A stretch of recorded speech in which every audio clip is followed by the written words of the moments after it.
सोलापूर जिल्ह्यातील सांगोला पंचायत समितीमध्ये operation lotus यशस्वी झालंय। माजी आमदार दीपक आबा साळुंखे गटाला सभापती पद मिळालेलं आहे। माजी आमदार दीपक आबा साळुंखे गटातील 3 सदस्यांनी भाजपामध्ये प्रवेश करून हे सभापती पद मिळवलंय। 50 वर्षांची शेकापची सत्ता उलथवण्यात भाजपला यश मिळालेलं आहे। सांगोला पंचायत समितीच्या इतिहासात पहिल्यांदाच भाजपचा सभापती झालाय आणि जवळा पंचायत समिती गणातील पूनम इंगवले सभापती पदी विराजमान झाल्यात, तर नाझरे गणातून विजय झालेले शिवसेनेचे अजय सरगर उपसभापती म्हणून विराजमान झाले। दरम्यान 2019ला सांगोलाचा आमदार भाजपचाच असणार असल्याचा विश्वास भाजपचे जिल्हाध्यक्ष चेतन सिंह केदार यांनी व्यक्त केलेला होता।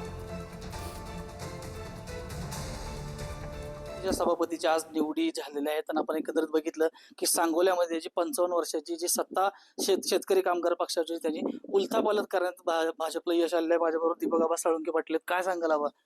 आमच्या जिल्ह्याचे जिल्हाध्यक्ष आणि आमच्या तालुक्याचे सुपुत्र माझे सहकारी चेतन सिंह केदार आणि भारतीय जनता पक्षाचे ज्येष्ठ आमचे सहकारी आणि ज्यांनी खऱ्या अर्थानं या तालुक्यामध्ये भाजपची मूर्तिमेढ रवायची ठरवली अशी माझे सहकारी बाळासाहेब इरंडे आणि अन्य आमच्या सगळ्या सहकाऱ्यांनी मिळून आज हा एक इतिहास या सांगोला तालुक्याचा या ठिकाणी निर्माण केला आणि भारतीय जनता पक्षाचा सभापती आणि आदरणीय शहाजी बापूंच्या नेतृत्वाखाली उपसभापती म्हणून शिवसेनेचा उपसभापती सरगर असे भाजपचा सभापती शिवसेनेचा उपसभापती करून या तालुक्यामध्ये विकासाचं नवीन पर्व आजपासून सुरू केलेलं आहे। केलं पण आता कसं आहे, आता लोकच आमच्याकडे यायला लागली, लोकच तिथं कुणी थांबी नाही, त्यामुळे आम्हाला करणं गरजेचंच होतं आणि विकास करायचा आहे।